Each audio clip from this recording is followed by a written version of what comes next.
millions are still without power as the East Coast struggles to recover from Superstorm Sandy.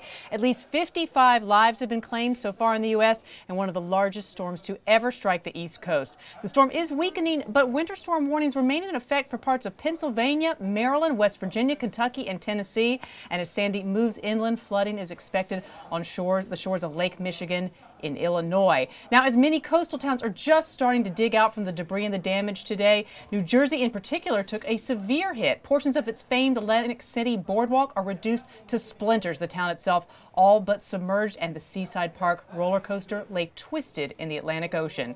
Having put campaigning on hold today, President Obama is heading to tour New Jersey's hardest hit spots with Governor Chris Christie.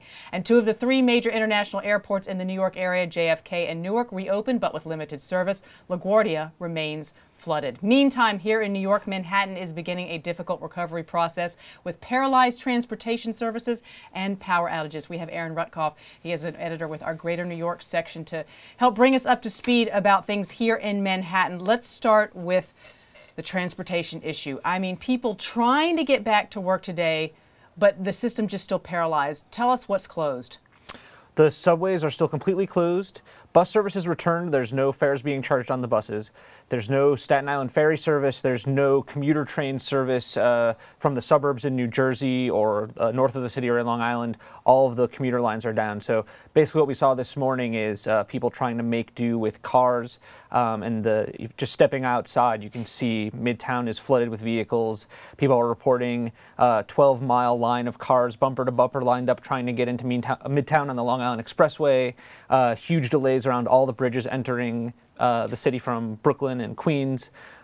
Just a real big mess. Let's come back to that in just a moment. I just want to get the sort of broad landscape of where New York is still suffering the most. Power outages, where do they remain, Aaron?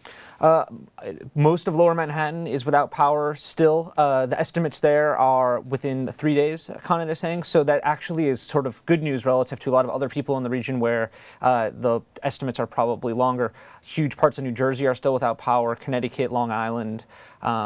We don't really have firm timetables yet on when to expect power to be restored in those areas. The New York Stock Exchange, the trading started again this morning, went off apparently without much of a hitch. Schools, do we know about schools being reopened tomorrow or not? There's not been an announcement yet on schools. We're expecting briefings from city officials on that later today. And actually just right now, Governor Andrew Cuomo is about to make a statement about the city transit system. So we'll know more about when we can expect subway service to possibly resume or some of those commuter lines, but that's just about to happen now. And just putting this in perspective, you know, for people in the rest of the country, I mean, New York, obviously, you know, if you can't, there's only limited ways in and out of the city. So you may be able to come in on the bridges and the tunnels may be reopened, but so many people come in and out on these commuter trains. And if they're paralyzed, the gridlock on these bridges and the garages are going to be so filled in the next coming days, you can just see massive paralysis coming to this city.